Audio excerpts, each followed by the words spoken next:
మన ఇంటి దగ్గరే గుడి ఉంటుంది, కానీ ఆ గుడిలోకి వెళ్ళడానికి ఆ క్రౌడ్ చూసి లోపలికి వెళ్ళలేని పరిస్థితి. మన ఏరియాలోనే ఉంది కదా అని చెప్పేసి మాకెందుకు ఎగ్జాంప్షన్ ఇవ్వకూడదు అని కోరుకుంటారు, మాకు సపరేట్గా ఒక లైన్ పెట్టచ్చు కదా అని కోరుకుంటారు భక్తులు. కానీ అందరితో సమానం అంటారు.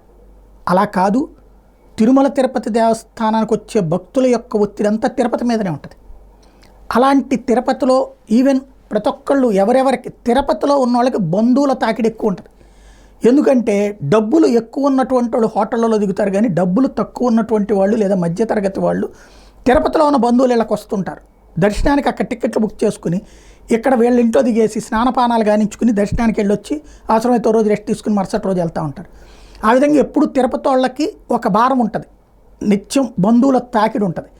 అలాంటి వాళ్ళకి వాళ్ళు దర్శనం చేసుకోవడానికి కష్టమవుతూ ఉంటుంది.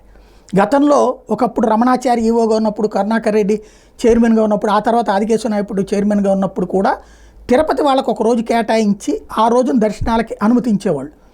వాళ్ళకి ఆ రోజున లోకల్ తిరుపతి వాళ్ళది ఆ local Aadhaar card, local ration card ఇట్లాంటివి తీసుకొస్తే వాళ్ళకి సపరేట్ దర్శనం అలౌ చేసేవాళ్ళు. అయితే ఆ తర్వాత జగన్ సర్కార్ వచ్చాక అది పక్కన పెట్టేసింది. ఇప్పుడు మళ్ళీ నాయుడు గారు కూడా ఆ ప్రాంతానికి సంబంధించిన వ్యక్తే, శ్రీకాళహస్తికి సంబంధించిన వ్యక్తే కావడంతో నిన్న టీటీడీ పాలక మండలిలో నిర్ణయం తీసుకున్నారు. తిరుపతి వాళ్ళకి దర్శనం వారంలో మంగళవారం పూట్ల ఏర్పాటు చేస్తే నిర్ణయించింది టీటీడీ.